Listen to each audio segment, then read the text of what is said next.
Newcastle County, which features all things Newcastle County, Delaware. I'm your host, Melody Kitchen. You never know who we're going to talk to or where we're going to visit. For today's show, I'm pleased to welcome Eileen Fogarty, the highly regarded General Manager of the county's Land Use Department. Thank you for being here today, Eileen. Well, I'm delighted to be here. Thank you for asking. So today we're going to talk a little bit about some of the initiatives that you've begun since coming on to the Gordon administration as our Land Use General Manager. Can you tell us a little bit about some of the new initiatives that you've begun? Oh, well, I'd be delighted to. The most important thing that the county exec said to me when I started was that he wanted extensive outreach. He wanted to hear, he wanted me and the department to listen to what the community had and find out where the issues were. So that's where we've really started. Much of the past year has been spent talking to business, civic, environmental, nonprofit, labor, a whole range of community groups. And from that, what we heard was fairly consistent, and that was that development had been piecemeal. It had not been planned. Transportation was a big issue. It had been fragmented, and there was concern about traffic congestion. There's disinvestment in our corridors and in many of the centers, commercial centers, that the planning process itself, people said to us, was reactive. In other words, we didn't plan and then follow through. We reacted to what was brought forward, and there wasn't a strategy to protect the neighborhood. So that's what we spent a lot of time hearing. And then based on that, I talked to the county exec, and we went forward with an approach to address that range of issues, really to establish a framework where there could be job growth, where we weren't inhibiting it, but as importantly, we were ensuring that we were getting a quality environment and that we were really protecting our neighborhoods. So his direction to me was build healthy communities, make sure you protect the neighborhoods, the scenic byways, provide housing choices and incentivize jobs. So that was sort of the big picture of where we started. Sure. I know that one of the things that you did when you came in was the time motion study that was started in December 2013. Can you tell us a little bit about that initiative? Sure. When I came, again, the big effort was to do the outreach, to start to get a handle on what the issues were. And one of the issues that came to the forefront immediately was that our development process, instead of seeking to have the best outcomes or have projects that the community supported or that brought jobs, the process was truly torturous. Some very good projects could take a few years. So the time and motion study was a study to determine how long it would take any project to get through the process. Where was the time being spent? At the county, at the state? In addition to that, so we identified the process. In addition to that, we then, this past October, brought forward a land use action plan, which included a whole broad base of evaluations of the department as well as future actions. And then we just completed this past month an assessment of our permitting and our inspections and our code enforcement process, all with the direction of the executive to go forward and improve and streamline these processes. Okay, so with that being said, you went in and looked at, how long it took to make things come to fruition. What are some of the things that are being done to actually improve those sorts of things in regards to land use planning? This is where there has been the most amazing and really measurable success in the past year.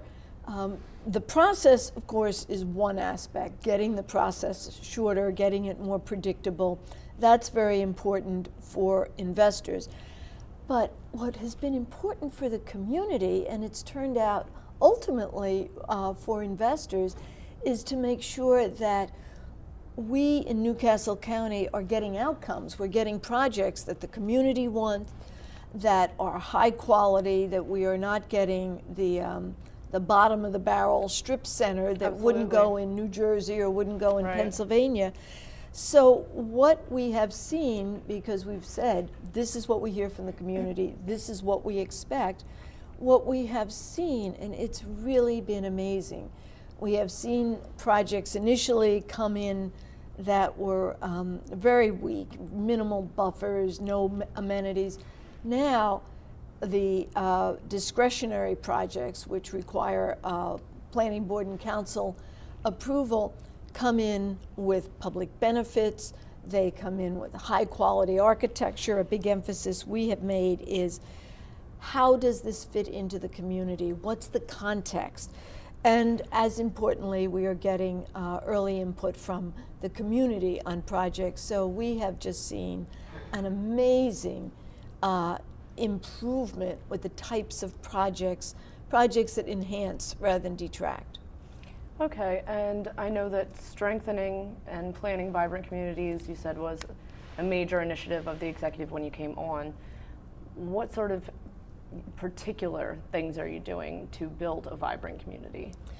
You know, it's a term that sounds good, but we all want a vibrant community, but how you get there is really a very detailed process. First of all, again, the most important aspect of any planning function is listening to the civic, business, entire community, and hearing what are their expectations. We spent a period of time doing focus groups, and then we've come back to the council and said, here's what we've heard, here's the direction we're going, how do we want to look and function in the future? So all of this was really based on what we heard. And there are several efforts. First, under planning, reinvesting in the corridors. Route 9 is the county executive's major commitment with the Innovation Center. We are doing the land use and transportation planning on the corridor. Route 40 and Glasgow Avenue has a big community meeting tonight. That area of both the land use, transportation, and walkability is being planned.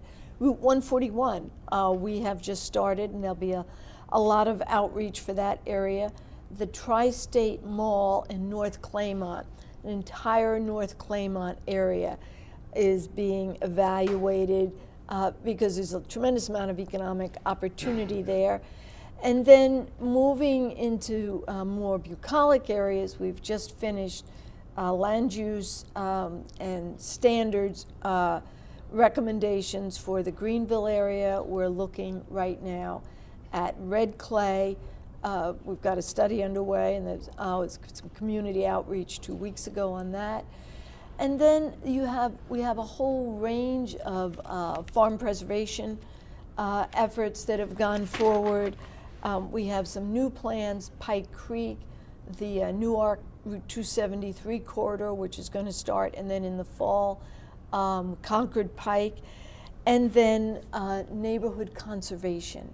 We're going to be working with the entire community to come forward with neighborhood conservation districts to overlay residential areas, and then certainly, as importantly, this fall, access to housing. A moderately priced dwelling unit ordinance was brought forward and adopted. So that's some of the planning that's underway. So in an effort to revitalize certain parts of the county, part of that would include job growth, would be an important aspect of that, which would make me think that you would be working directly with our economic policy director, Marcus Henry. Can you tell us about some of the work that you've done together? Yes, absolutely. We have worked very closely and as a result very productively this past year, and it has really been Dave Grimaldi, the CAO, Marcus Henry in economic development, and land use with these initiatives. And now Mr. Grimaldi has also brought in Sophia Hansen because of the efforts on Route 9. The first effort was the Newcastle County's first ever economic development strategy. And that was something that Marcus brought forward. We worked with him on the Outreach, incredible document, because it identifies the county's future opportunities and challenges. Then we, after that, brought forward recommendations for detailed streamlining. How to streamline the development review process, what needs to happen. In addition to that, there has been recommended incentivizing the types of uses we want. Rather than when we say streamlining, just streamlining for everything, let's go after whether it's agricultural or IT or healthcare, those uses that the county wants and needs. We have been facilitating investment where the state economic development will contact Marcus about a project, and Marcus will contact us, and we will work with the applicant, the corporation, or they're typically job-rich projects, to facilitate them through the process. We've had some great success. JP Morgan Chase, which has brought a lot of jobs, FedEx, and then expanding existing corporations, Nemours. We've worked very closely to get Nemours through and built very quickly. Ashland, DuPont, UPS. So all of this has been coordinated and very successful. And now we've undertaken a site readiness program where we are identifying sites that are available so that Marcus and state economic development efforts can go to applicants or go to corporations with the sites. So it's pretty exciting. It does sound exciting. I know that another major concern of our public is the aspect of land use regarding transportation. And I would assume that you would have been working pretty closely with DelDOT. Can you tell us a little bit about your work with them? Yes. You know, there are two things that have been challenges. One has been, how do we actually, so one has been going out and working with the state, or with Marcus, with the CAO, to bring in the corporations. Then the second part is, when you bring them in, how do you move them? How do you streamline them through the process?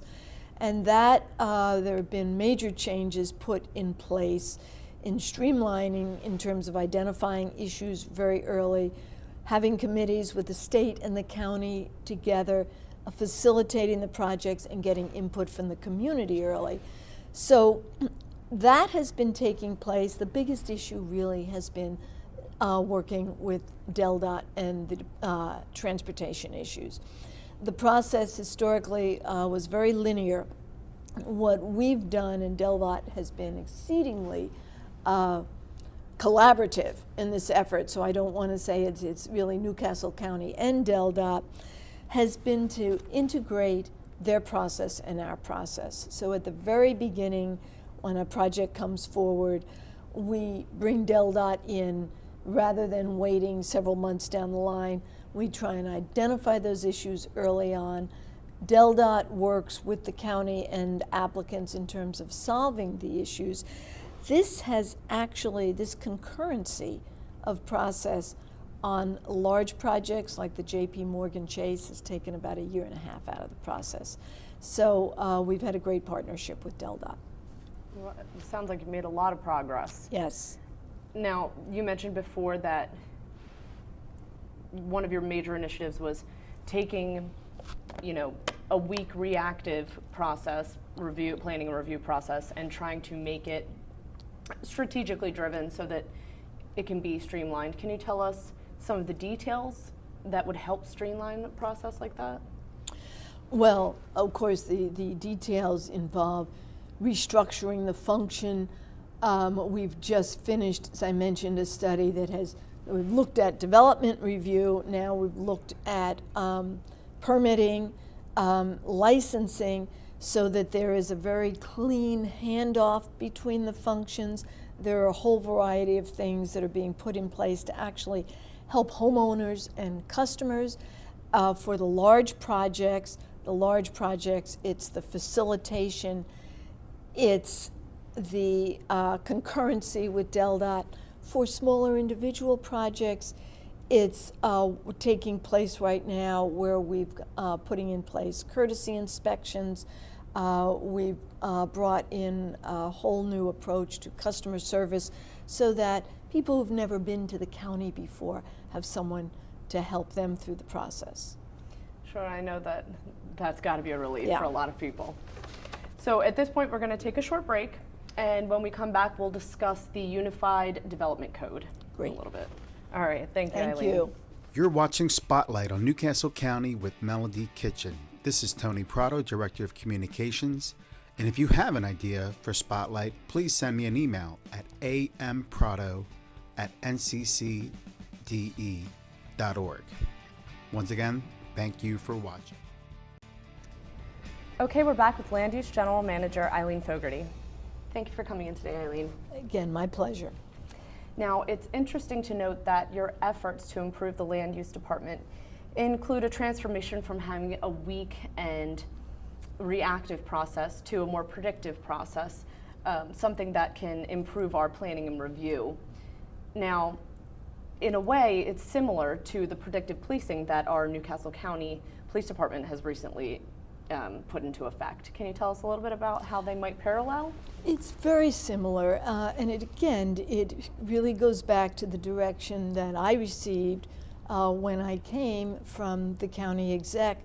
That was, we need to move out of just responding, and we need to be, going forward and shaping, making a difference. So it starts again with listening, and then to assessment, which we've discussed today. But then the real issue is, how do we actually improve the outcomes, and what can we do where we can measure a difference? And that is the part that's very, very similar to the police. We've had to restructure, we've had to change processes, but most importantly, we've had to say, what are we trying to achieve? What are the values and the expectations of the community, and how do we measure it? Sure. And one of those major changes was in regards to our Unified Development Code. Can you tell us a little bit about the work that was done on the UDC? Gladly.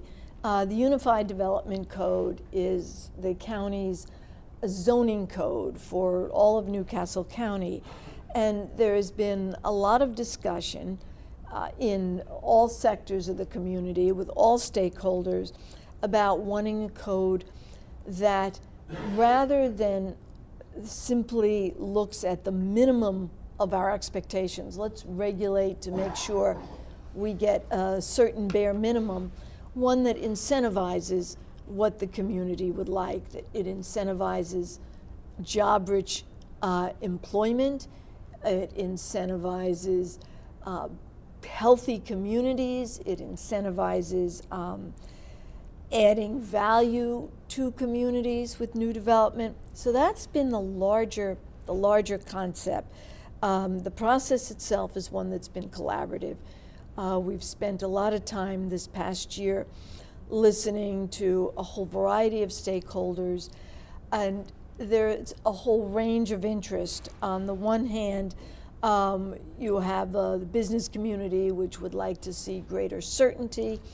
You have the residential community, which wants to see mass and scale of projects and community evaluated, community input.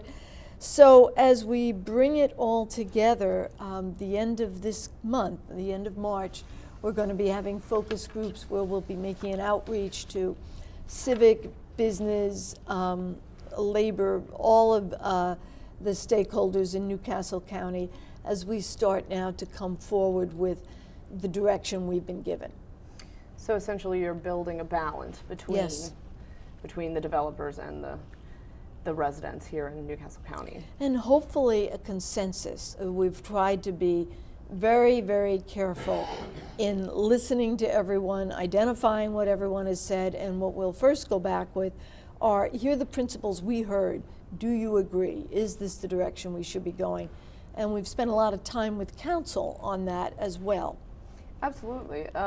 In a recent briefing with Newcastle County Council, you described your department as being capable and dedicated group of staff. Can you say a few words about your staff? It's really been an amazing experience for me. There have been, because of retirements, there for a period of time were staff shortages.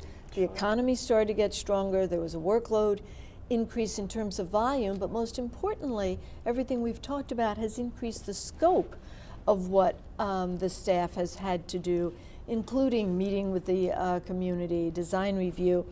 They have been amazing.